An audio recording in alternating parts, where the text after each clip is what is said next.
ቶዮታ ኢንቪንሲብል በሃይብሪድ ተብሎ ሰሞኑን ማርኬት ላይ በብዛት ሲዘዋወር ነበረ። እነዚህ ተሽከርካሪዎች በ8ኛው ጀነሬሽን ውስጥ የሚካተቱት ከ2015 በኋላ ምርት የጀመሩ ተሽከርካሪዎች ላይ በማይልድ ሃይብሪድ ሲስተም አምና ወይም 2024 ላይ ምርት የጀመሩ ናቸው።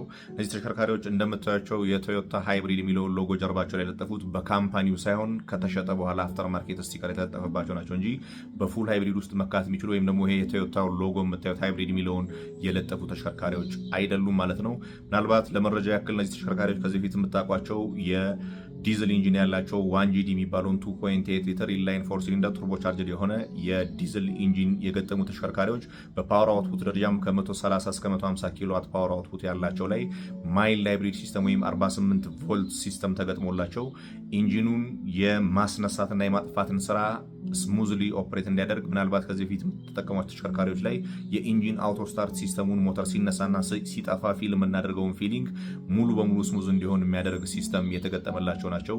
ይሄ ሃይብሪድ ሲስተም ሞተር ጀነሬተር የሚባል ዲቫይስ ገጥመዋል። ይሄም ሞተር ጀነሬተር የምንለው የመኪናውን ዲናሞ እና የመኪናውን ስታርተር ወይም ሞቶሪኖ ተክቶ የሚሰራ ዲቫይስ ነው ማለት ነው።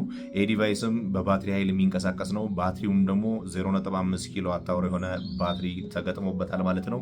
ከዚህ በፊት ከምታውቋቸው ቶዮታ ሃይሉክሶች ብዙ የሚባል የፊውል ኤፊሽንሲ ኢምፕሩቭ ማድረግ የሚችሉ አይደሉም። ወይም ደግሞ በፉል ሃይብሪድ ላይ የምታውቋቸውን ሰፊ የፊውል ኤፊሽንሲ ልዩነትን እነዚህ ላይ ማግኘት የምትችሉባቸው አይደሉም።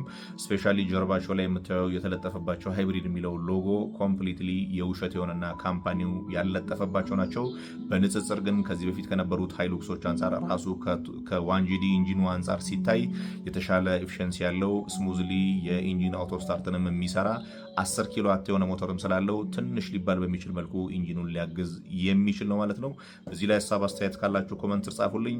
መልካም ጊዜ